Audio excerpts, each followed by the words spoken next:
Voilà. Bienvenue à tous dans cette présentation du livre de l'Apocalypse. Commençons par une petite introduction au livre et je vais vous indiquer le plan. Voilà ce que nous allons voir aujourd'hui dans cette première vidéo. Une introduction au livre, la recherche de l'auteur qui a écrit, une petite enquête pour dater le livre, la notion des Juifs de la diaspora dont on va parler, à qui ça s'adresse, quelles sont les racines du livre, ce qu'il en est d'un livre très proche qui s'appelle le livre de Daniel, avec une petite comparaison, l'Ancien Testament, la langue de l'Apocalypse, l'influence de la mythologie païenne dans cette rédaction, un petit décodeur du livre et enfin une conclusion. Commençons donc par cette introduction. En fait, nous avons fait du mot apocalypse un synonyme de catastrophique. Mais une apocalypse dans la Bible, c'est une révélation. Tel est le sens du mot apocalypse en grec. C'est donc une clarté dans la nuit, une flamme qui consume le mal. Elle est donc synonyme d'espérance. Et dès le début du livre, premier verset, nous lisons Révélation de Jésus-Christ. Dieu la lui donna pour montrer à ses serviteurs ce qui doit arriver bientôt. Il envoya un ange pour la faire connaître à Jean, son serviteur. Nous avons donc une révélation de ce qui se passe au ciel. Et chaque fois que quelque chose se passe sur terre, il y a une correspondance au ciel. Du moins, c'est ainsi que se présente le livre. Et donc, pour l'auteur, il y a un monde visible et un monde invisible. Et le monde visible, c'est celui où nous vivons, et le monde invisible, le monde de Dieu, avec lequel nous sommes en communion permanente. Et on va avoir donc Jean 1,3, je continue la lecture. Heureux le lecteur et les auditeurs de ces paroles prophétiques, s'ils en retiennent le contenu, car le temps est proche. Il ne s'agit donc pas d'un livre de malheur, de calamité. Nous devons et allons y trouver des paroles de bonheur et de joie. Tout Apocalypse suppose donc une révélation faite par Dieu aux hommes de choses cachées et connues de Dieu seul, spécialement de choses concernant l'avenir. Et il est malaisé de définir exactement la frontière qui va séparer l'écriture apocalyptique de l'écriture prophétique, dont il n'est en sorte qu'un prolongement. Mais ce qu'on a retenu, moi, ce que j'ai retenu là-dedans, c'est que les anciens prophètes entendaient les révélations divines et les transmettaient oralement, alors que l'auteur d'une apocalypse reçoit ces révélations sous forme de visions qu'il consigne dans le livre. Donc, c'est pas le même sens qui en éveille.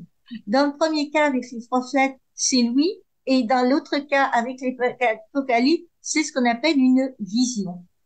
Et ces visions n'ont pas de valeur pour elles-mêmes, mais pour le symbolisme dont elles sont chargées. Tout, pratiquement, dans une apocalypse, a une valeur symbolique, c'est-à-dire que c'est une balle, le symbole, c'est ce qui est jeté ensemble. Vous avez une balle, mais en fait, c'est pas la balle qui est jetée, c'est la parole qui s'envoie. Les chiffres, les choses, les parties du corps, les personnages qui entrent en scène, tout est symbole, nous dit d'une façon de la terre ce qui se passe au ciel ou plus loin. Et lorsqu'il va décrire cette vision, le voyant va donc traduire en symbole les idées que Dieu lui suggère, procédant donc par accumulation de choses, de couleurs, de chiffres symboliques, sans se soucier du tout de l'incohérence des effets obtenus. Donc on va, pour essayer de le comprendre, entrer dans son jeu et retraduire en idées les symboles qu'il propose, sous peine de fausser le sens du message. Et on voit bien que à chaque fois que l'objectif qu'on aura un mot, un terme un peu compliqué, derrière il y a quelque chose, mais c'est derrière au premier siècle de l'Église. Donc ce qui est important de vivre, c'est de traduire avec les mots à nous cette réalité-là. Donc ça, c'était notre introduction. Donc révélation de Jésus-Christ. Il a envoyé son ange pour la faire connaître à Jean, son serviteur. Voyons maintenant l'auteur du livre. L'auteur du livre, on a des traces de savoir qui il est. Au premier chapitre du livre, Apocalypse, verset 4 et verset 9. Verset 4, Jean, aux 7 églises d'Asie, grâce et paix vous soient données par il est, il était et il vient, par les 7 esprits présents devant son trône. Donc, Jean. Verset 9, moi, Jean, votre frère et votre compagnon dans l'épreuve, la royauté et la constance en Jésus, je me trouvais dans l'île de Patmos à cause de la parole de Dieu et du témoignage de Jésus. Donc l'auteur qui reçoit la révélation, la vision, s'appelle Jean. Et en hébreu, ce prénom signifie le Seigneur a fait grâce. À qui est-ce qu'il s'adresse? Il s'adresse aux 7 églises qui sont en Asie parce qu'il est l'évêque de ces 7 églises. Et Jean se fait appeler notre frère. Depuis la tradition qui remonte à Saint Irénée, ce Saint Jean serait le même auteur que celui du 4e évangile. Par contre, il y a toujours des petits problèmes qui se passent. L'évangile de Jean a été écrit dans un grec assez simple, mais tout à fait correct. L'Apocalypse a été écrite en grec avec beaucoup de fautes de grammaire. Et en plus, il n'y a pas un mot ici des thèmes de l'évangile de Jean qui sont lumière, amour. Maintenant, tout le monde est à peu près d'accord pour dire que celui ou ceux qui ont écrit est un membre de la communauté du disciple bien-aimé, donc du disciple Jean, et il écrit car il y a des difficultés dans les communautés dont il est responsable.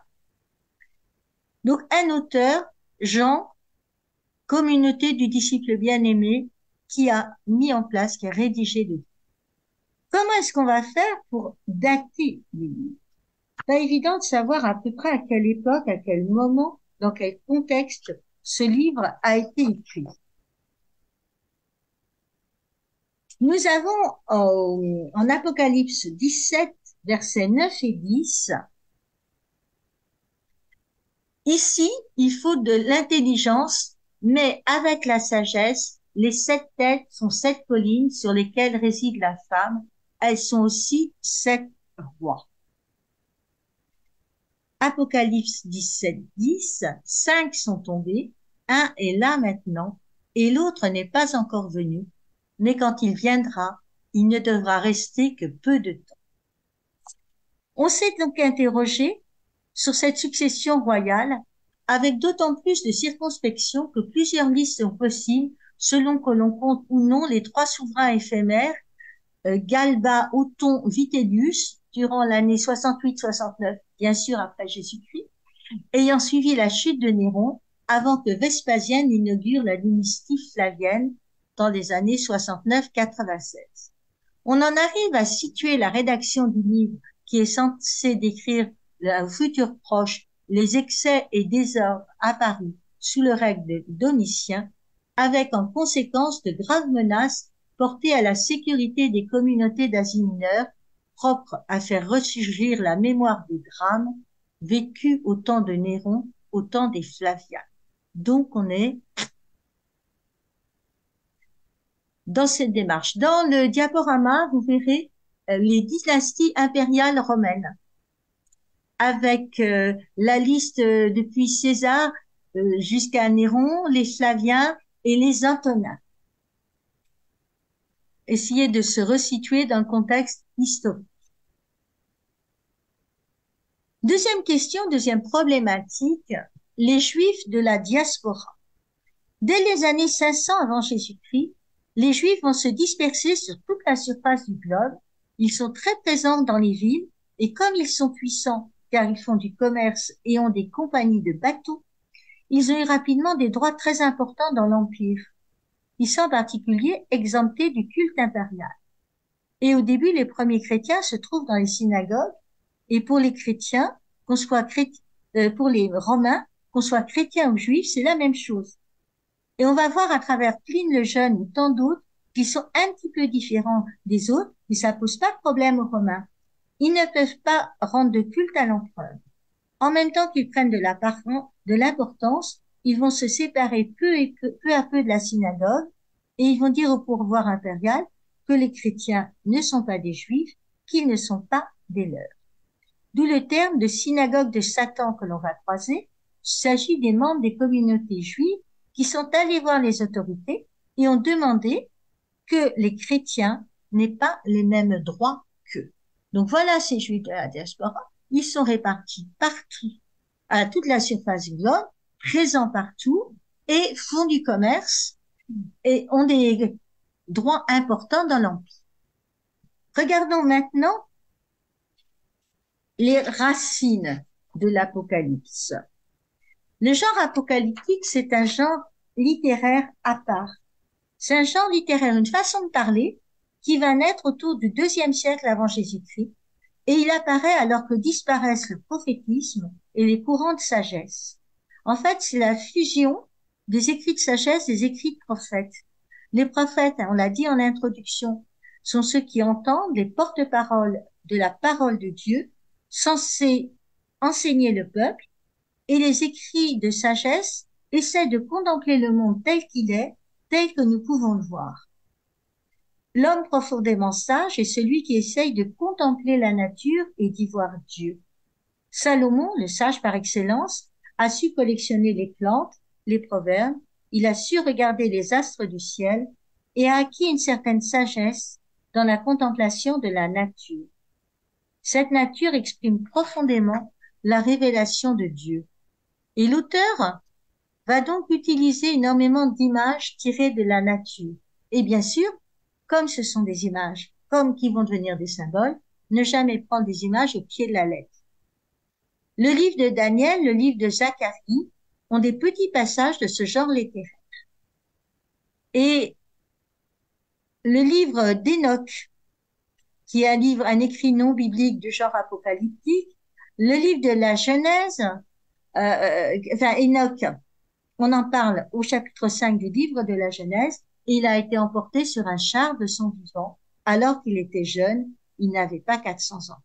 Il y a aussi le testament de Moïse, le testament des patriarches. Mais tout le monde a l'habitude de genre apocalyptique au moment où le livre est rédigé. Tout le monde sait que ce livre est fait avec des paraboles, des images, des symboles. D'où l'absence de représentation matérielle des images, parce que derrière chaque image, il y a un sens concret et profond. Voilà pour les racines de l'Apocalypse. Voyons donc quelques mots sur le livre de Daniel.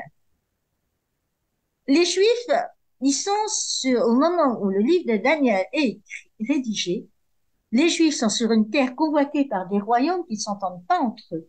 La Judée a été annexée à la Syrie en l'an 200, Jérusalem est prise, même si elle sera libérée 3 ans après sa prise, le temple est profané, puisque la guerre coûte cher, on pille, et on pille jusqu'au temple. Pourtant, les Juifs dispersés restent. Et dans la Bible, il n'y a pas de récit désintéressé, uniquement soucieux de l'exactitude historique. Tous les livres de la Bible ont un but, garder un certain rapport à l'histoire vécue qu'ils rapportent pour en donner une interprétation religieuse. C'est en Israël et dans le judaïsme que la documentation s'est le plus souciée d'évoquer le passé national en raison du sens que celui-ci comportait pour la révélation de Dieu et de son dessein sur son peuple. L'Ancien Orient a connu aussi des genres narratifs qui étaient sans rapport avec les faits advenus à une époque déterminée. La littérature sacrée du judaïsme ne s'est pas privée d'y recourir. Donc l'essentiel, et c'est ce qu'on va chercher dans le livre de l'Apocalypse, comme on aurait pu chercher dans le livre de Daniel, c'est de regarder le type de leçon que chacun veut inculquer à ses lecteurs. Et le héros du livre de Daniel, c'est un personnage type qui est censé vivre au temps de la captivité de Babylone, et chacun des épisodes qui concernent ce personnage a une visée didactique précise que l'analyse du texte va mettre en évidence. Donc Daniel, c'est un héros qui va nous donner un rapport aux circonstances concrètes du temps. Daniel est jeté dans la fosse aux lions et trois jeunes gens sont dans la fournaise. À qui est-ce que ça se rapporte?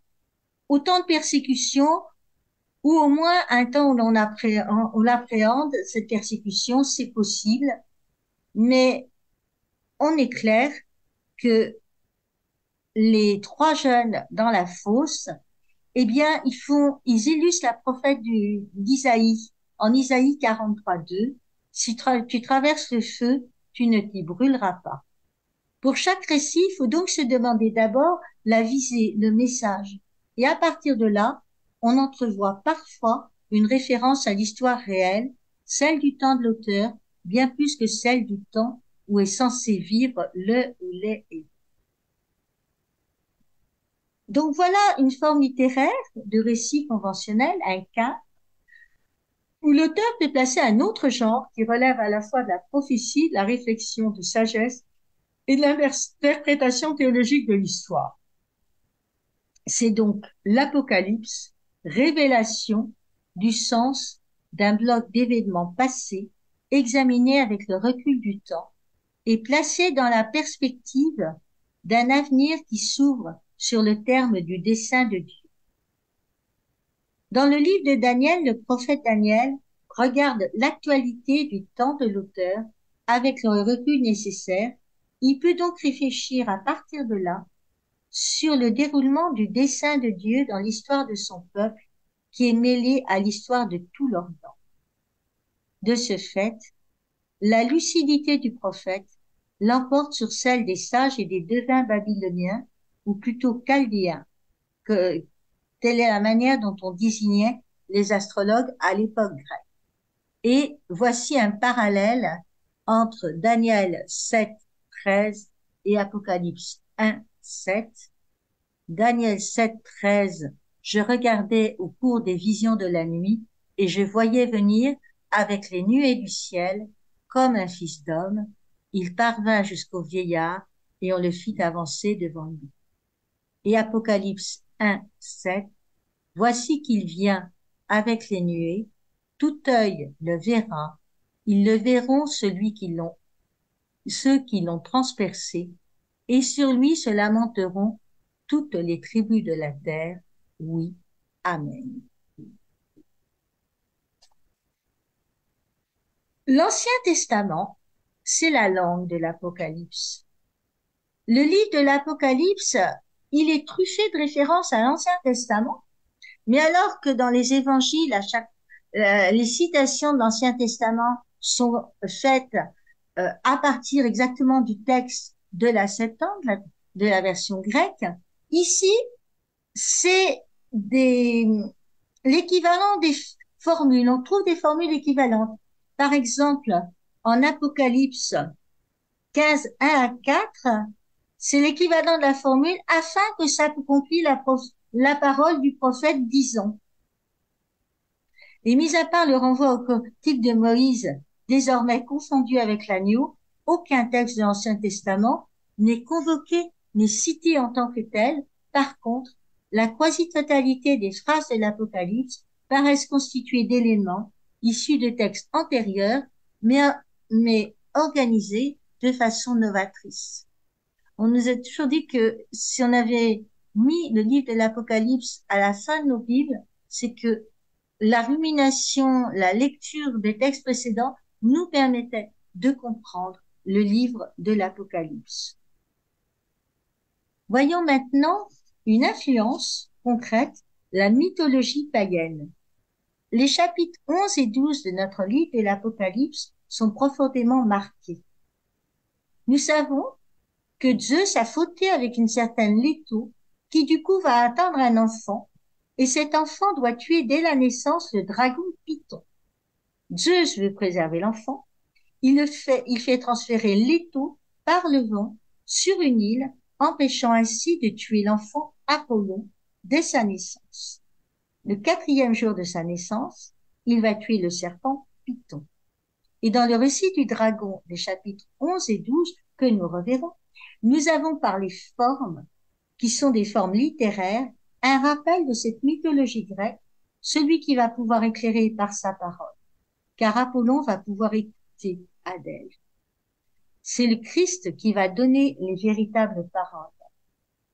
Il est, lui, le Christ, le véritable Logos, il est la lumière, il est venu effectivement pour tuer le dragon, le Satan, le tentateur des origines, et à ce moment, on nous présente le Christ d'une manière bien différente de l'Ancien Testament, dans le monde qui est païen.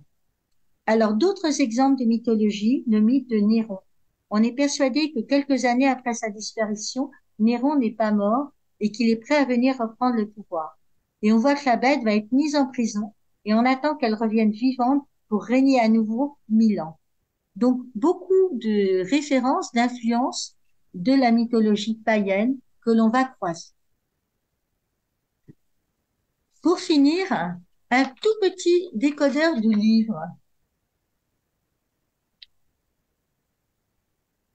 Les chiffres et les nombres symbolisent l'univers créé. Il y a 4, alors 4 points cardinaux, 4 vents. La plénitude, c'est 7. 7 jours de la création plus le jour du sabbat. Le chiffre 3,5, la moitié de 7, donc quelque chose d'imparfait, de caduc. 12, c'est l'élection, 12 tribus, 12 apôtres.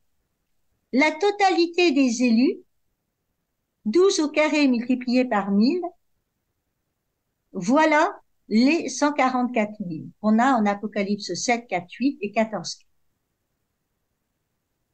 Donc, nombreuses occurrences du septénaire sont en motif isolé, 7 esprits, Apocalypse 1, 4, 7 chandeliers, Apocalypse 1, 12, 7 étoiles, 1, 16, 7 cornes et 7 yeux, on va le voir 5, 6, 7 lampes ardentes et 7 tonnerres, 10, 4, 7 têtes couronnées, 12, 3, 13, 1, 17, 3, 9 et 10, 7 montagnes rois, 17, 3 à 10, Sora en structure narrative, 7 lettres, Apocalypse 3, 7 sceaux, Apocalypse 5, 1 et 8, 1, 7 trompettes, Apocalypse 8, 2, 11, 19, 7 coupes, Apocalypse 15, 1, 16, 21.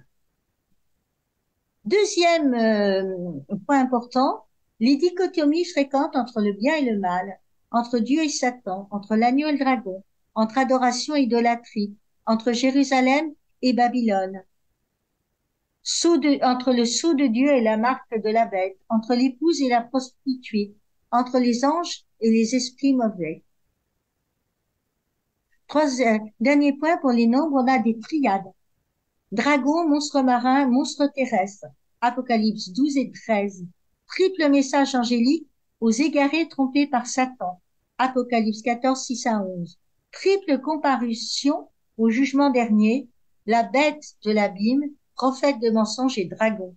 Apocalypse 19, 20, 20, 10. Passons maintenant à quelques symboles et on les reverra au fur et à mesure de la lecture du livre. L'agneau, le Fils de l'homme, le chevalier, c'est le Christ en général. La femme, c'est l'Église ou la Vierge Marie. Le dragon, les forces hostiles au royaume de Dieu. Les deux bêtes du chapitre 13, l'Empire romain et le culte impérial.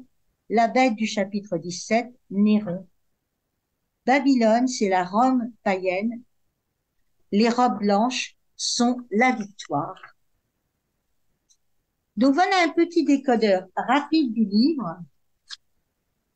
Il me manque plus qu'un point qu'on va retrouver dans le livre de l'Apocalypse, c'est ce qu'on appelle des liturgies. Et on verra combien les liturgies, les enchaînements de prières, de tâches, d'actions dans la prière sont représentés.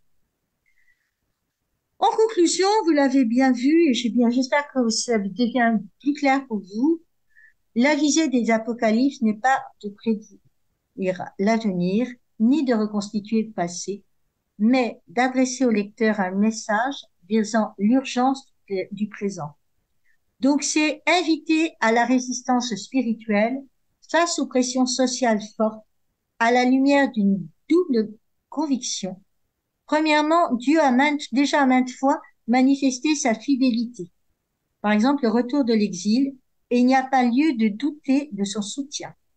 Deuxièmement, Dieu aura de toute façon le dernier mot de l'histoire, si bien que l'espérance est la première force des communautés juives ou chrétiennes, confrontées au paganisme triomphant et tenter de douter de tout au sein d'un monde par ailleurs accablé de souffrances multiples. Catastrophes naturelles, malheurs sociaux, complaisamment décrits dans l'Apocalypse johannique. Donc l'erreur serait de reporter sur le futur, sur la fin du monde, un message au présent, énoncé au nom de Dieu, en face du peuple, et avant qu'il ne soit trop tard. Donc, à plusieurs reprises, l'Apocalypse de Jean déclare le statut prophétique de la parole mise en image et désigne son proche enchevêtrement historique, notamment à travers les messages aux 7 églises d'Asie mineure qui retardent d'autant le démarrage du scénario purement apocalyptique, l'ouverture du ciel en Apocalypse 4, 1, 2.